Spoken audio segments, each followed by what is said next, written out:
में राधा कृपा कटाक्ष स्तोत्र का फोटो कॉपी करवा के पढ़ सकते हैं या नहीं? उसे याद हो गया हो तो आप चिंतन ऐसे कर सकते हैं, वगैरह ग्रंथ लेकर पढ़ना निषेध है। तो 3 दिन पवित्र दशा में भगवत चिंतन कर सकती है, जो पाठ याद है उसको सुमिरन कर सकती है। माला लेना, ठाकुर सेवा करना, रसोई बनाना, ग्रंथ पढ़ना, ये गृहस्थ धर्म में जो माता बहनें 3 दिन अपवित्र रहती हैं नहीं करना चाहिए। ऐसी शास्त्र मर्यादा है। फिर जैसा ठाकुर जी प्रेरित करें, शास्त्र मर्यादा है, ऐसा नहीं करना चाहिए। महाराज जी, जब हम अशुद्ध हैं और भगवान इतने शुद्ध हैं, उनको कोई नहीं सकती, तो फिर हमारी आप अपने आपे को भूल जाओ फिर कैसे खास। हाँ बस यही तो बात, इसीलिए तो कह रहे हैं नियम से चलोगे तो भूल जाओगी। नियम से चलोगी, बनाई हुई मर्यादा से चलोगी तो शरीर भान भूल जाओगी। और नियम अगर विपरीत दशा में चला गया तो शरीर भाव पुष्ट होता चला जाएगा। एक खास बात है, आप एक पत्नी व्रत ले, आप धर्म से चले तो आपको वैराग्य हो जाएगा, आपकी वासना नष्ट हो जाएगी। दवा अगर नियम से खाओगे ना, रोग नष्ट हो जाएगा। और आप व्यभिचार करें, चाहे जितना करते चले जाए, आपकी वासना बढ़ती चली जाएगी, आपकी गंदगी बढ़ती चली जाएगी। ये नियम है वही चेष्टा। लेकिन एक पत्नी व्रत ले, धर्म पूर्वक चले तो आपको वैराग्य हो जाएगा। कितने ऐसे गृहस्थ हैं जो वैरागी हैं, पति पत्नी दोनों घर में रहते हुए भी ब्रह्मचर्य हैं। और कितने ऐसे कि देखो, बोले कितने साल, बोले 90 साल के, तो बोले क्या पूरा जीवन हो गया, खाक बटोरते हैं कहां, वहीं के वहीं खड़े। सब सुलझने की बात है। तो इसलिए हम पहले शास्त्र आज्ञा पालन करें, तो परम पवित्र प्रभु हैं और हम उनके परम पवित्र अंश हैं, ये बात समझ में आ जाएगी। और जो शरीर अपवित्र है उससे हमारा राग खत्म हो जाएगा। अभी शरीर अपवित्र है, शरीर अपवित्र है तो हमारा भाव भी अपवित्र है, क्योंकि हम शरीर से युक्त हैं। आप कभी ये मानती हो कि मेरा शरीर अपवित्र हुआ? मैं नहीं। उस समय यही रहता है कि मैं अपवित्र हूं, रहता है ना। मैं जैसे हम शौचालय से निकले तो हम ये नहीं मानेंगे कि मैं आत्मस्वरूप हूं, मेरा शरीर अपवित्र है लेकिन मैं पवित्र हूं। अगर शरीर का स्मरण आ रहा है तो अभी आप शरीर भाव में हैं। और जिन महापुरुषों का छूट गए पड़े रहते हैं अवधूत स्थिति में, भगवान उनके साथ खेलते रहते हैं। उस स्थिति तक पहुंचने के लिए हमें तर्क छोड़कर शास्त्र आज्ञा पालन करना पड़ेगा।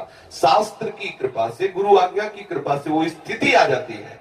जब शरीर भाव से हम ऊपर उठ गए फिर क्या है, फिर तो कोई परेशानी नहीं। चाहे लघु शंका की पड़े हो, चाहे शौच के पड़े हो, शरीर अपवित्र है लेकिन वो परम पवित्र प्रभु में रमण कर रहा है। अभी हमारी दशा ऐसी नहीं है। हमारा शरीर हमें मैं करके दिखाई दे रहा है, नहीं दिखाई दे रहा। शरीर की भूख मेरी भूख, शरीर की मांग मेरी मांग, शरीर का कष्ट मेरा कष्ट आ रहा है ना। बस इस राग से छूटने के लिए शरीर को सिद्धांत में बांध दो। तस्मात् शास्त्रम प्रमाणन्ते, कार्यों विरुद्ध, क्या करना है क्या नहीं करना, इस शास्त्र के अनुसार चलो तो शरीर का राग खत्म हो जाएगा। इसका परिणाम होगा शरीर से राग खत्म हो जाएगा। आप पवित्र रहिए तो आपको शरीर से वैराग्य हो जाएगा।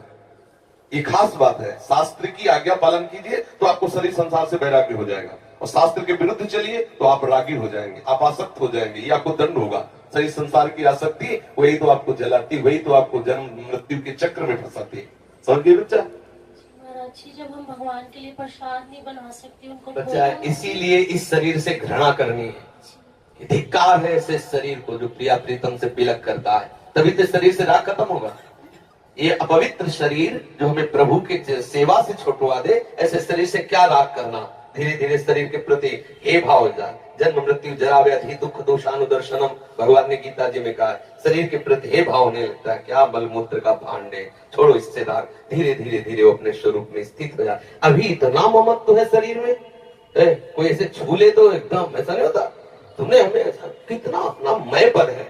अगर हम ठीक सिद्धांत से चलेंगे तो हम बहुत जल्दी लाभ प्राप्त कर लेंगे। जहां हमारी स्थिति है हम बात उसी स्थिति की करें तो हम बहुत जल्दी आगे बढ़ जाए। होता क्या, हम लोग बात करते हैं छत की और अभी बिल्कुल 100 हाथ गड्ढे में खड़े हैं। बात ये है, शरीर से हमारा संबंध बहुत घनिष्ठ हो चुका है। इतना हो चुका है कि शरीर से हम संबंध किए, ये शब्द भी गलत है। मैं ही शरीर हूं ऐसा है। आप देख लो, कभी दर्पण में तिलक लगाते समय सोचा कि शरीर के मस्तक पर तिलक रचना कर रहे हैं? नहीं, मेरा तिलक कैसा है यही तो आएगा ना। मेरा रूप कैसा है, मैं ठीक लग रही हूँ, लग रहा हूं, ऐसी बातें आएंगी नहीं आएंगी। तो इसका मतलब शरीर राग है। शरीर राग हटाने के लिए शास्त्रीय सिद्धांत स्वीकार करना होगा। जिस समय माता बहनें अपवित्र होती हैं उस समय वो जो भी भोग बनाती है वो शास्त्र के अनुसार क्या देवराजेंद्र को लगी थी, उसी के 4 विभाग किए गए थे। पहला विभाग स्त्री को दिया गया था और उसके साथ वरदान भी दिया गया था कि उसी अवस्था के अंतर्गत वो जब सृजन क्रिया में जाएगी तो संतान उत्पत्ति की सामर्थ्य उसको प्राप्त हो जाएगी। पृथ्वी ऊषर भूमि, जो उसर भूमि है, ये वो ब्रह्म हत्या का एक भाग, उसको वरदान दिया गया था चाहे जितना गड्ढा खोद दिया जाए अपने आप भर जाएगा समय में। वृक्ष की गोंद जो निकलती है वो ब्रह्म हत्या, और उसको वरदान दिया काटने पर भी पुनः हरे भरे हो जाओगे, मतलब समय आने पर आप वृक्ष उठान कर। और जल में फेन बुदबुदा काई, ये ब्रह्म हत्या के 4 भाग हैं। और जल को आशीर्वाद दिया गया कि कभी भी कहीं भी पवित्रता होगी तो आप उसमें सम्मिलित होगे, जल छिड़को, आचमन करो, जल के द्वारा पवित्रता। ऐसा 4 वरदान भी उनको अलग अलग दिए गए और उनके लिए विधान भी किया गया है। देवराज इनको जो ब्रह्म हत्या लगी थी, तो शास्त्र में मर्यादा चली आ रही है, अगर इसका पालन करेंगे तो शरीर से वैराग्य हो जाए। जैसे अब जो बच्चे वैराग्य ले लिए हैं, भले वो स्त्री शरीर में है, और उनके लिए नियम खत्म हो गया कि 3 दिन पवित्र रहेंगे, छुएंगे नहीं, क्योंकि खत्म संसार के भोग राग, संसार का क्रम खत्म, अब वो वैरागी और अटो पैर प्रभु की सेवा में लगे। पर अपने गृहस्थ धर्म से है, शरीर सुख की कामना से है, शरीर का हम प्रयोग कर रहे हैं अपने इंद्रिय सुख के लिए, तो पवित्रता धारण को, जिससे तुम्हारा ये राग नष्ट हो जाएगा। समझ रहे हैं?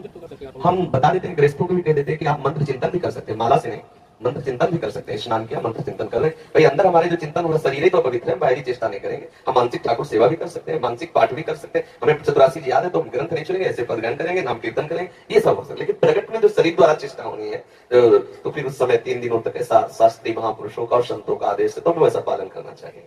अवस्था में शरणागति मंत्र ले सकते हैं और नहीं ले सकते? हाँ, शरणागत मंत्र के लिए वैसे हमने बताया है कि शौचालय में और बाथरूम में हम मंत्र न जपे, पवित्र हो करके आचमन आदि करके फिर मंत्र जप करें।